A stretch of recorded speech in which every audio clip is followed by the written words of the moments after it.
Hey YouTube, today I'm going to be doing an unboxing of the Silverstone Raven RVZ02 Mini-ITX case.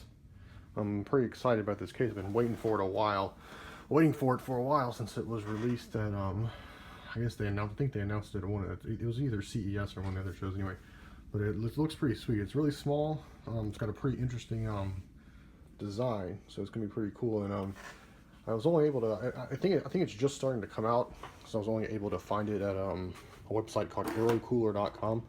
I'll put the link in the description. But so yeah, I'm just gonna unbox it here, and then I'm gonna do a small mini ITX build. I'm gonna show you what parts I'm using and everything, and we'll go through that really quick. So let's see if we can get this open. All right. So it looks like they got into this nice little thing here. Oh, it's not too much in there. It's good. Let's get this styrofoam out of the way. Okay. Alright, so here it is, wrapped up in this nice packaging. They have it wrapped up here. Get the box out of the way. Alright. So, let's see what we got here. Alright, so now it's the other way. Alright, so there's one side. This panel here, I think, is probably the side where the CPU is going to be. There's no fans in this case, no case fans. So the only fan you're going to be relying on are your graphics card fan and then your CPU fan. So and they're both going to be intake fans, obviously, and be getting that cold air from outside and into the case. And then on this side, that's going to be the side where your graphics card is going to be. So on the front here, it has this little slides down right there. You got two USB 3 ports, headphone mic jack. In the case, it has this little slot here for an optical drive. I'm actually not going to be putting an optical drive in my build yet. I might get one in the future. If I get one, I'm probably going to definitely get a Blu-ray drive or something, just because. And here's the power button down here at the bottom. Yep. And let's look at the back. So yeah, it doesn't have if you see the power, the input right here, it doesn't actually have a power supply built in, but it has a little cord running in where you connect the power supply in, and it kind of routes it to the top of the case. Yeah, here's where your GPU's graphics card is going to go, and here's where your I/O port's going to go from the motherboard. It comes with a little probably instruction booklet, I guess. And then there's probably some other stuff in there. But yeah, so I'm gonna open it up and we'll take a look inside. All right, so here's the case. I got it opened up. I got the side panels off. As you can see, this isn't your typical case. Both side panels come off, but as you can see, they wrap around. So you have one part, one panel wraps around the top, kind of like this, and the other panel is going to flip around and then wrap around the bottom, kind of like that. So it's pretty neat. And that gives you a lot of flexibility as far as it kind of helps you increase the space. I mean, this thing can fit an entire 13-inch graphics card, 13 inches long. There is a width restriction on the graphics card. I think it's 4.78 inches. I want to say it's on Silverstone's website. However, I'm pretty sure that you can go beyond that width restriction. As long as you don't use, there's like a graphics card, I guess like a holder thing to hold the graphics card in place. They say that, I think Silverstone's website says that if you don't use that, they recommend orienting the case vertically if you don't use that, and then you can put a bigger graphics card. And I'm actually going to be testing that out because I'm going to be putting this monstrosity here in the case. I'm going to go over the parts in a second, but this is actually the Asus R9 Fury graphics card. It's pretty long, as you can see, but it's actually wider than the recommended width here, so we're going to see if it fits. So alright, so that's that. Now like I said, so yeah, the graphics card is going to go in this area here. It's got a big cutout for your motherboard, so you can easily change the CPU coolers and everything. Just flip it around, and so as you can see, it's got these 2.5-inch hard drive bays here. And then here's the optical drive bay here. which I'm not going to be putting in. I'm actually not even going to be putting in a hard drive, which you'll see in a second. I'll show you the parts I'm using. Here's all your input and output cables. One thing, if you want to mount a 3.5-inch drive, you can, but you have to make sure you use a graphics card, a short graphics card. So you probably want to get one of the. I know Asus makes, not Asus, AMD makes a really small version of their R9 graphics card. So yeah, all right. So let me go ahead and show you guys what I'm going to be actually putting in the case. It's kind of move this stuff off to the side. Well, first off, so the monitor I'm using, this is this one here. This is the Asus MG279Q. That's a 1440p monitor, and it's compatible with AMD's FreeSync.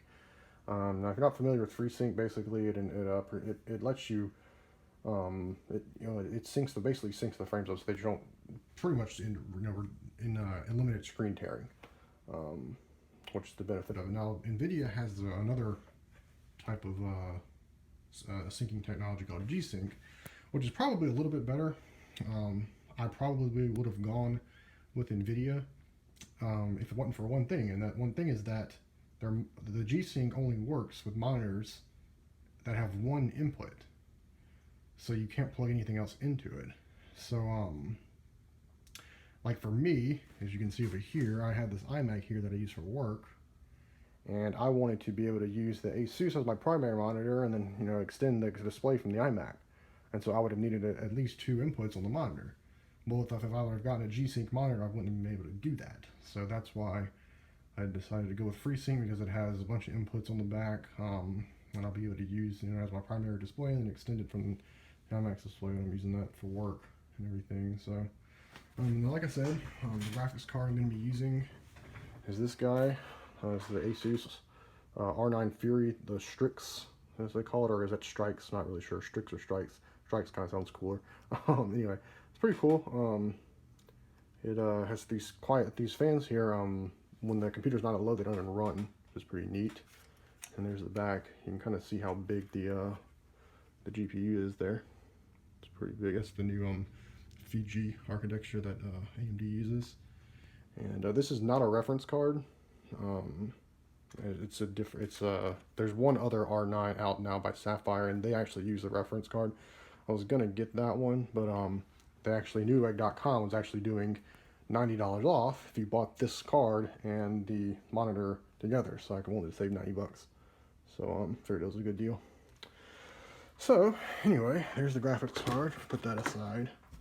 Let me go over the motherboard and everything. So like I said, this is a mini ITX build here. So here is the motherboard that I'm using.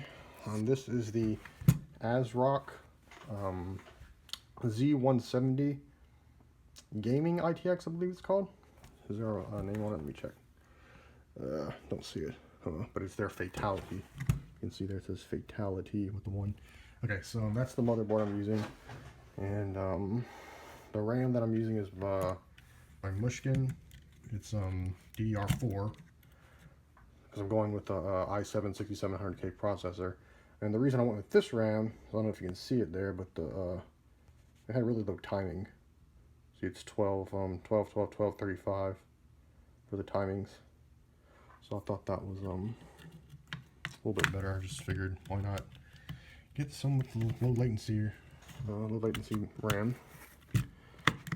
So that's that. And the cooler I went with, now the new Skylake processors don't come with a stock cooler, so you have to buy one. So I got the Noctua NH-L9i. As you can see, it's pretty low profile.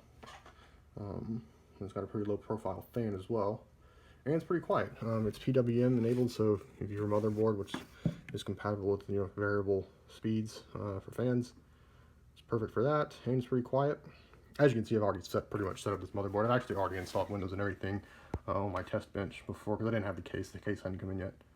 So, but in the hard drive I'm going with, I actually wanted to do, since this motherboard has an M.2 port on the back, I went with the Samsung 840 Evo M SATA. It's not the port's compatible with PCI, with the PCIe, but this is not the PCIe version of this card. It's the lower end, just regular SATA version. So it pretty much runs at the same speeds as the regular Samsung 840 Evo you know, regular SATA version. But I just figured, heck, may as well use it. Why run more cables than necessary? So I may put a storage hard drive in here. I have a bunch of 2.5 inch hard drives laying around, so I may put a storage hard drive, but I'm not going to do it right now. I mean, I'm not going to do it, you know, right after I get the build, everything put in and everything. So, but yeah, so those are the parts. I'm trying to think if there's anything else that I didn't mention. Oh yeah, power supply. So here's the power supply. This is one of Silverstone's power supplies because it matches with the case. So this case takes SFX power supply, so it's a smaller form factor. And so this is Silverstone's 600 watt SFX power supply. It's as you can see, there's the model number there, and it's 80 plus gold rated, and it's modular. So you can take the cables out as necessary, everything. And so that's one way of using it. This is pretty quiet too. I mean, I barely can hear it when the fan's running. So this thing should be pretty quiet overall. I don't know how loud that graphics card is going to be once, you know, in full, when I'm actually gaming. I haven't gamed yet with the graphics card, so we'll see how loud that gets. But overall, you know, everything's pretty quiet. So all right, so I'm gonna get this thing put together, and once it's finished, I'll come back and we'll take a look. Hey guys, I'm back. Just want to give you a quick update on the build. So got the power supply in down there. Definitely need to do some cable management. Motherboard's in. In case you were curious on how the graphics card connects, there's this riser part, which, as you can see, there's in the PCIe port. So then if you go to the other side of the case, you can see, let's see here. And then you have this piece here, which is going to go in here, and that's what your graphics card is going to connect to. I probably should have connected the graphics card first, but anyway, so that's going to work, and the graphics card is going to go here. Okay, so I'm going to get the graphics card put in. Oh yeah, by the way, and here's the cutout for the CPU, so you have access to the M.2 port. And here's the there's no back plate for this cooler. It was just these 4 screws, so it's actually really easy to install. So you can see the plenty big enough cutout for the cooler. So yeah, I'm gonna put the graphics card in. I'll be back. Alright, so I got the graphics card installed. I did have to remove this little piece here. It was kind of sitting up there. I guess it's to stabilize card. You know, like if a card actually fits that height, I guess it's there to stabilize or something. I'm not really sure. I only had to take, there's 2 of them. There's one on this side too. I didn't have to take this one off because the card wasn't long enough. But as you can see, there's a little riser card thing in there. And it's in there. It's wobbling a little bit, but like it said in the instructions, if you mount it vertically, you should be fine. So there's the card. All right, so now I'm going to get the side panels put back on, and I'll be back.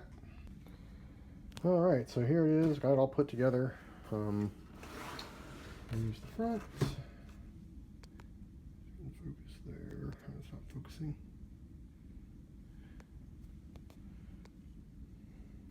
And there you can see the graphics card. It definitely fits. I was a little worried about this little heat pipe there getting in the way, but it didn't. Cool thing is that the graphics card lights up here. This little Strix logo there. It actually lights up. Get it in focus whenever you turn on. That look pretty cool. And then here's the back panel. If I had one thing to complain about, it would be that the power port is up on the top there, but just a little complaint. Most of the input output's gonna be in the bottom and everything. There wasn't any room, I guess, for the power point down there, but yeah. Alright, so I'm gonna get it turned on and powered up and let you guys see what it looks like running. Alright, so here it is up and running. As you can see, it has this orange light on the front. Kind of wish you could change the color of that way it could match the red light coming from the graphics card. I don't know why they just went off. Oh, it's blinking, okay. Anyway, so yeah, but you can't change it. Oh well, that's no big deal. What's pretty cool is when you slide this down, the light, you know, it kind of stays in the same spot. If you notice that, so that's pretty cool. And so yeah, looks like something's wanting to run here. Oh yeah, so the wallpaper on my mount area, I just wanted to give credit to the artist here because this is by a guy named Justin Mahler. I think I'm pronouncing his name right. Makes pretty cool artwork, and he has wallpapers on his website. And this cool found this cool Vader wallpaper on his website. So yeah, but yeah, that's pretty much it. I mean, you can't really hear it. I mean, I can barely hear the fan running right now. It's idling, so graphics card fans can't see that, but the graphics card fans aren't even running right now. So it definitely is going to be louder when I start playing games, but yeah, like I said, you know, I got this I wanted to, you know, actually be able to game at 60 frames per second at 1440p. So, you know, that's why I figured the R9 Inferior graphics card would be good for that. Since it's a 1440p monitor, I can probably crank the anti-aliasing down a bit, which will give me some more frames per second. But as long as I'm hitting 60, you know, on average, I think I'm pretty happy. You know, like I said, you know, I probably would have gone with the 980 Ti from NVIDIA and then a G-Sync monitor, but I wanted to be able to use my iMac in this monitor, you know, as an extended display. So just didn't really feel like having to go back and unplug cables over and over again. So yeah, that's pretty much the story on that. But yeah, guys, I'm gonna list all the parts and everything I used in the description of the video. And if you have any questions, feel free to leave a comment, and I'll be more than happy to answer you. Alright, guys, I'll talk to you in the next video.